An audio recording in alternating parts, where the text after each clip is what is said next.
Колега Реджепи, навистина отворивте и по мене едно значајно прашање, тоа е начинот на кој што го носиме овој буџет.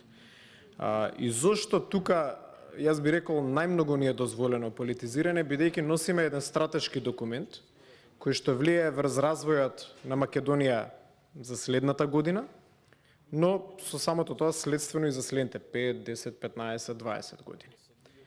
И ќе помине 2021 година, ќе видиме дали сме намалиле или зголемиле невработеноста, дали имаме поквалитетни економски индикатори, дали подобро сме се справиле со здравствената криза, дали сме обезбедиле подобри услови во образованието, дали сме се соочиле со оваа еколошка катастрофа која што не е од вчера, но не е ништо подобро оваа година од ланската или од таа претходната.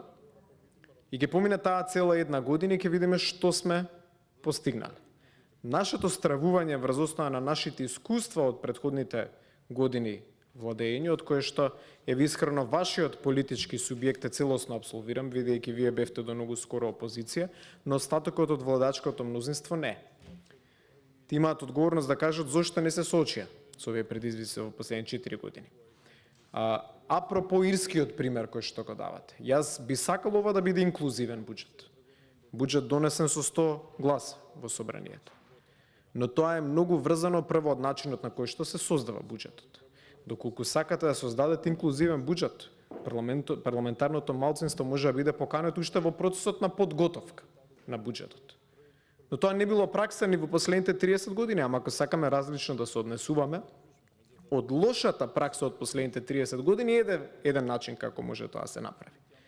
Да видите сите амандмани кои што се поднесени, од кои што патем голем дел не се само на нашиот политички субјекти или на членовите на нашата коалиција, туку се амандмани предложени од различни субјекти во општеството. Успехот е заеднички. Ако се соочиме со здравствената криза, помалку луѓе ќе се разболат, помалку луѓе ќе починат, тоа се све наши пријатели, роднини, сограѓани. Ако се соочиме со кризата во која што имаме во животната средина, сите ние ќе дишаме почист воздух. И така се создава инклузивен и квалитетен буџет. Така сите по еден тој ирски пример можеме да кажеме како заедно работиме. Се поинаку е дебатата од последните 30 години. Опозицијата предлага, владата одбива и владата носи буџет преку парламентарното мнозинство по своја мерка. Тоа не е ништо различно. Различни се веројатно зборовите, субјектите се менуваат, проблемите се константни во секоја област. И здравје да не служи сите, ќе се соочиме со дебата за буџетот за 2022 година. И еве би сакал и тогаш да развиеме дискусија, дали ќе бидат подобри состојбите во животната средина, во образованието, во социјалната политика. Јас жалам што морам да констатирам, како што завршуваме со оваа општа расправа, дека по овој буџет, моето лично видување е дека нема многу да се подобри. Може би сум во грешка. Времето ќе покаже, а најдобар суд се тие луѓе кои што не гледаат преку камерите, се согласувам целосно со колешката Мизрахи, за жал малку се. И ние имаме собствено влијание, може ќе бидеме парламентарен состав кој што ќе помогне да се крене до вербата во собранието, и тоа зависи од секој еден од нас кој што е тука во оваа сала. За националните прашања ќе имаме време да зборуваме. Јас на Република Албанија го честитам денот на независноста.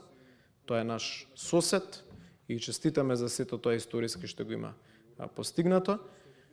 Но јас за националните и за регионалните прашања очекувам дека многу сериозно ќе зборуваме кога ќе се гласа, кога ќе биде отворено прашањето за доверба на оваа влада, на ова владеачко мнозинство, каде што ќе имаме прилика со тие кои што не сакаат да дојдат во собранието и да разговараат со пратениците за што се случува од регионална гледна точка, кои се нашите национални приоритети, тогаш веќе нема да имаат прашање, туку ќе мора да дојдат во зградата на собранието и да одговорат пред нас, бидејќи ние сме олицетворението на граѓаните на Македонија.